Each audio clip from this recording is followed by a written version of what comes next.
दुनिया सहाफ़त के दो इंतहाई नुमाया नाम जो हमारे साथ हैं आज, जावेद चौधरी साहब और मोहम्मद मालिक साहब हमें ज्वाइन करें। मगर कुछ खबरें, उसके बाद सवालात का सिलसिला शुरू करते हैं। आर्टिकल 63A की तशरीह के बाद मुनहरिफ अरकान क्या अपोजिशन के साथ खड़े रहेंगे? MQM का पीपल्स पार्टी के साथ मुआहिदा हुआ नहीं हुआ, कहाँ कहानी खड़ी है? हुकूमत एमरजेंसी की बातें क्यों कर रही है? और 27 मार्च को वज़ीर आज़म साहब कौन सा तुर्क का पत्ता खेलेंगे? मोहम्मद मालिक साहब, आपकी तरफ आता हूँ। पहले ये कौन सा तुर्क का पत्ता है? अभी मैं जावेद चौधरी साहब से क्या कि पिछले 70 साल से अगले 24 घंटे नाजुक चल रहे हैं, तो क्या वाकई अगले 24 घंटे नाजुक हैं? और तुर्क के पत्ता कोई आपको कुछ उसकी हमें गाइड करेंगे? खैर साहब, तुर्क का पता तो हमें समझ नहीं आ रहा, टू बी वेरी ऑनेस्ट, क्योंकि एक तो ये हो सकता है कि आखिरी मौके पर या वो अपने इत्तेहादी शो करा दें कि इत्तेहादी मेरे साथ है, या कोई लोग वापस आए, वो बात है। तीसरा जो तुर्क का पता एक ही है जो इस्लामाबाद में बात चल रही है, जो कल प्रोग्राम्स में भी पहली दफा खुल के बात हुई है, और वो ये थी कि ये तो नहीं होगा कि वजीर आजम कोई अपॉइंटमेंट की बात करते हैं और खुल के बात करते हैं। चल रहा था कि जी शायद जी वो आर्मी चीफ की अगर वो अनाउंसमेंट कर दें, और जनरल फैज़ की बात चल रही थी। और आज हम इसलिए खुल के बात कर सकते हैं कि कल जब जर्नलिस्टों से मुलाकात की प्राइम मिनिस्टर साहब ने, तो वहाँ पे जिक्र आ गया अपने कामरान खान साहब के वीलॉग का, जिसमें उन्होंने कहा था कि जी प्राइम मिनिस्टर को चाहिए अनाउंस कर दें कि वो जनरल फैज़ को नहीं लगाएंगे जैसा आम एक्सपेक्ट किया जा रहा है, और बड़ा उसमें फौज के अंदर भी बड़ा उसके अंदर रद्दमल आ सकता है, और दूसरा बुज़दार साहब को हटा देगा। तो उस पर कल प्राइम मिनिस्टर ने भी इनकार नहीं किया, बल्कि बकौल साबिर के उन्होंने बहुत कहका लगाया, इतना कहका लगाया कि उनकी आंखों से पानी आ गया और वो आंखें चमकनी शुरू हो गई, चेहरा सफ़ेद लाल हो गया। तो वो तो यही एक तुर्क का पता है, लेकिन ये तुर्क का पता क्या गवर्नमेंट बचाएगा या पूरा निज़ाम डुबोएगा, ये सवाल है जो परेशानी की बात हो रही है इस वक्त इस्लामाबाद के अंदर, कि ये बड़ा ख़तरनाक तुर्क का पता होगा। मुझे याद आता है, आपको याद है जब धरने में इमरान खान साहब आए थे 2014 के, तो उन्होंने 14 अगस्त की स्पीच दी और उनका कल मैं कितना बड़ा ऐलान करूंगा कि बस सब कुछ उलट जाएगा, और अगले दिन फिर उन्होंने ऐलान किया था सिविल नाफरमानी का, और वो फिर ख़त्म से होगी बात, वो बात बनी नहीं। सो यही एक तुर्क का पता है जो ड्राइंग रूम्स में और नॉलेजेबल सर्कल्स में बात हो रही है।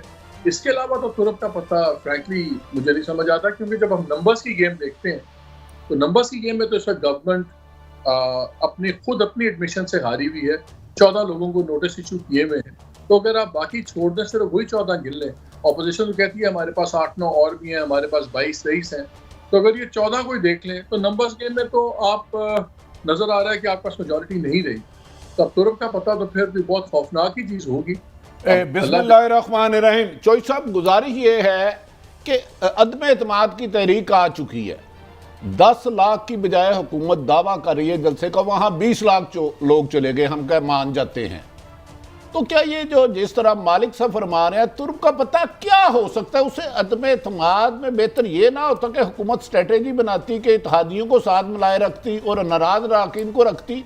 उस जलसे से अदम एतमाद की तहरीक को क्या फर्क पड़ेगा? उधर तो 172 अपोजिशन ने पूरे करने हैं। डू यू थिंक कि वो क्या स्टेप ले सकते हैं बड़ा? देखिए, 4 तुर्क के पत्ते हो सकते हैं इस वक्त प्राइम मिनिस्टर साहब के पास, और वो चारों बहुत ही उनमें से कोई एक भी अगर वो इस्तेमाल करते हैं तो डेफिनेटली टेबल टर्न हो जाएगा। पहला तुर्क का पता ये हो सकता है कि वो पाकिस्तान पीपल्स पार्टी और नूर लीग के अरकान तोड़ के 27 मार्च का जो जलसा है उसमें स्टेज पे उनको खड़ा कर दे। बस 10, 15, 20 लोग जो हैं वो नून लीग के हों, MNAs, और कुछ पाकिस्तान पीपल्स पार्टी के हों, और वो तोड़ के गवर्नमेंट साथ ले आए और कहे कि ये देखें जी हमारी पार्टी को ज्वाइन कर रहे हैं, और अब अपोजिशन 172 लोग पूरे करके दिखाए। तो ये एक कार्ड है जो जाहिर है जिसके बाद यकीनन अपोजिशन पीछे हट जाएगी और ये उनकी जो तहरीक है वो कामयाब नहीं हो सकेगी। दूसरा तुर्क का पता वो है जो अभी मालिक साहब ने जिसका जिक्र किया है कि वो नए आर्मी चीफ का ऐलान कर दें, उनकी तकर्रुरी कर दें, या फिर जनरल बाजवा साहब की एक्सटेंशन का ऐलान कर दें। लेकिन ये काम जलसों में करने वाला नहीं होता, इसके लिए पूरा एक प्रोसीजर है, और बगैर प्रोसीजर के सिर्फ जलसों में ऐलान से ये एक ऐसा कार्ड है जो ज़ाया हो जाएगा, ये कार्ड इफेक्टिव नहीं रहेगा।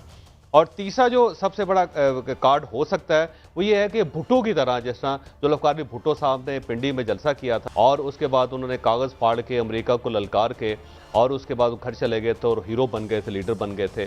ये भी हो सकता है इस कार्ड के भुट्टो की तर्ज सियासत पर चले जाएं इमरान खान साहब और वो कोई 4, 5, 10, 15, 20 कागज़ ले आएँ, कौम के सामने कहें कि ये वो राज हैं जो मैं आपको बताना चाहता था, फिर वो कागज़ पढ़ने के बाद उसको फाड़ के हवा में फेंक दे के अमेरिका को ललकार दे कि जाओ मैंने तुम्हें मानता, फिर वो अपोजिशन को कहें कि जाओ मैंने तुम्हें मानता, फिर वो पाकिस्तान की हर किस्म की इस्टेब्लिशमेंट को कहें कि जाओ मैंने तुम्हें मानता और अब मैं आवाम के पास जाऊँगा, और वो एक नए जुल्फ़कार अली भुट्टो की तरह वो आवाम के अंदर चले जाएँ और उसके बाद उसकी बेस पे वो अपनी सियासत का एक नया ऐलान कर दें, नया रुख सियासत का वो इख्तियार कर लें।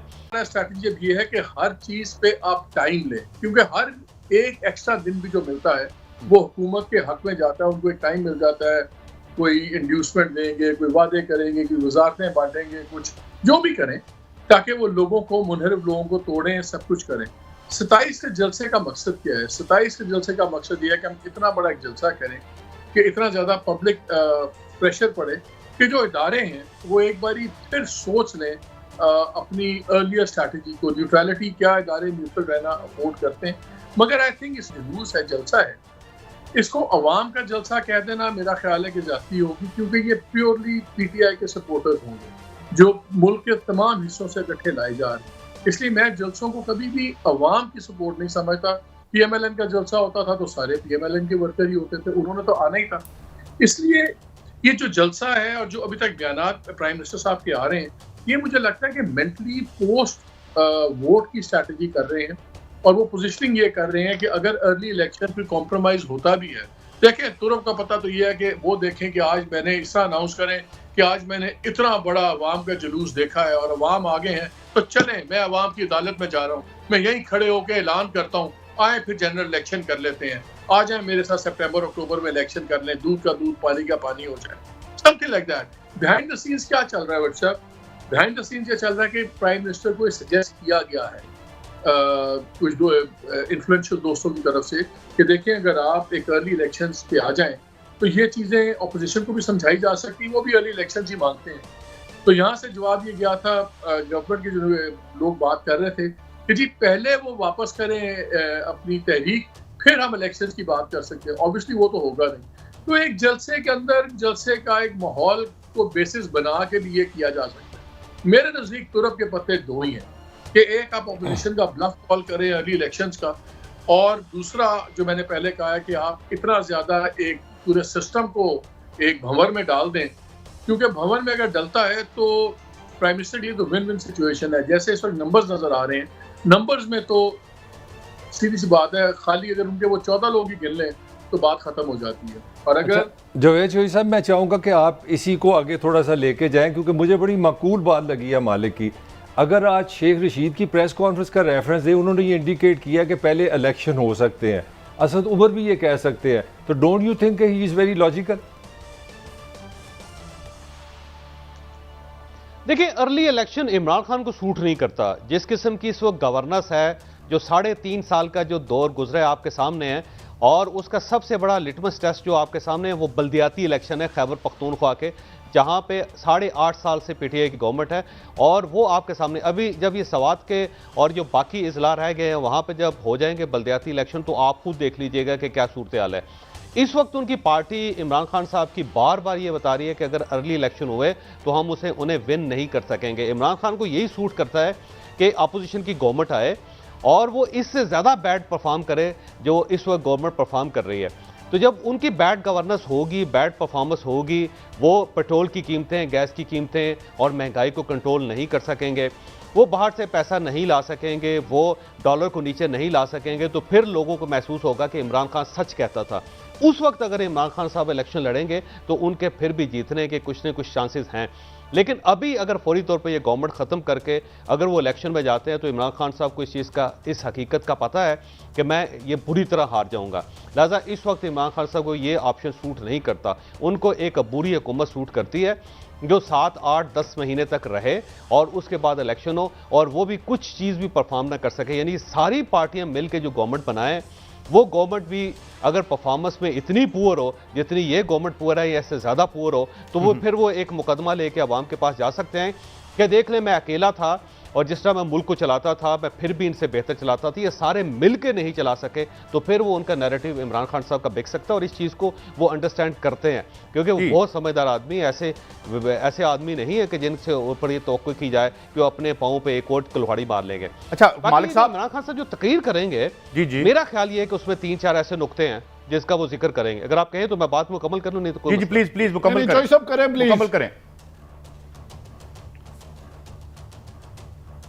एक तो नुकता ये है कि इमरान खान साहब बार बार ये कहते थे कि मियां नवाज शरीफ और शहबाज शरीफ के लिए बाहर की कुछ फोर्सेज हैं जो मुझे सिफारिश करती थी। आपने उनका एक बयान सुना होगा और आपने एक तकरीर सुनी होगी जिसमें उन्होंने हवाला दिया था।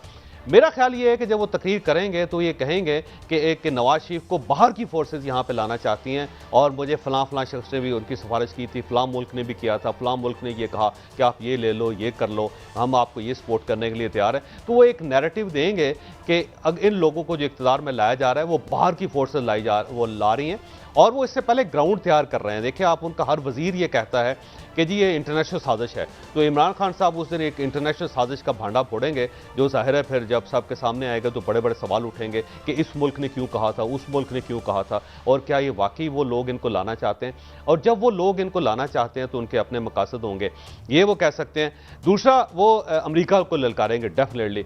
उसमें वो ये कहेंगे कि 3.5 साल से जो अमेरिका के साथ पाकिस्तान के तल्लुकात थे और 3.5 साल तक उन्होंने यहाँ पे सफीर नहीं भेजा, और जिस तरह जो बाइडन ने उनके साथ सलूक कोशिश की गई, जिस तरह चाइना से रोकने की कोशिश की, जिस तरह सी पैक को लपेटने की कोशिश की गई, तो एक इंटरनेशनल हीरो बनने की कोशिश करेंगे अमेरिका के खिलाफ। ये दो चीज़ें, और फिर उसके बाद करप्शन की नई कहानी, कोई मियां नवाज शरीफ से रिलेटेड, आसिफ अली जरदारी साहब से रिलेटेड, मौलाना फजलुर रहमान से रिलेटेड। तीसरा वो नुकता, ये एक नया स्कैंडल वो लेकर सामने आएंगे और ये कहेंगे कि हमारे इदारों ने इन स्कैंडल को बाहर नहीं आने दिया। अच्छा मालिक साहब, आप कुछ कहना चाह रहे थे, प्लीज। मैं ये कह रहा था कि देखिए, बहुत सी उसमें से बातें एक और जाविये से चौधरी साहब ने बात किया, मैं यही बात कर रहा हूँ कि अर्ली इलेक्शन की क्यों बात हो सकती है। उससे पहले इमरान खान साहब ने बड़ी अक्लमंदी से नैरेटिव बदल दिया है।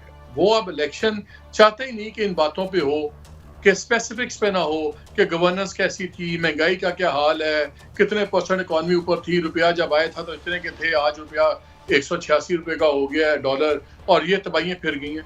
उन्होंने एक बयानिया बदल दी है। अब वो बयानिया ले आए हैं हक और बातिल का, नेशनल आइडेंटिटी का। देखें, आज़ाद खारजा पॉलिसी, हम किसी के गुलाम नहीं है। मैं खुददारी की बात कर रहा हूँ। उन्होंने भुट्टो साहब की भी एग्जाम्पल दे दी और भुट्टो साहब की तमाम चीज़ों को पहले क्रिटिसाइज करते थे, अब उन्होंने कहा उससे ज़्यादा खुददार आदमी कोई नहीं था। अब वो ला रहे हैं एक ऐसी नैरेटिव जो जज्बात के साथ होती है। मैं हमेशा कोट करता हूँ नोम चॉम्स्की को, हम बड़ा सारे कोट करते हैं, पढ़ते भी, अच्छा लिखने वाला आदमी है, इंटेलेक्चुअल है। उसने एक बड़ी खूबसूरत बात की। उसने कहा प्रोपेगेंडा या पॉलिटिक्स में पॉलिटिकल स्लोगन ऐसा होना चाहिए कि एक जो हर एक के दिल को लगे, उसके खिलाफ कोई ना हो, लेकिन उसको समझना है कि इसका मकसद क्या है। अब जब आप बातें करते हैं ना सिंपली खुददारी की, अब नेशनल आइडेंटिटी की और बैनुल-अक़वामी साजिश की, तो आप फिर एक और लेवल पे चले जाते हैं। जैसे एक दुनिया की साजिश है और ये शख्स है जो हमें लेके आगे जाएगा और कौम बनाएगा। और उन्होंने फिर एक बयान भी दिया, उन्होंने कहा मैं टमाटर आलू की कीमत करने नहीं आया, मैं एक कौम बनाने आया हूँ।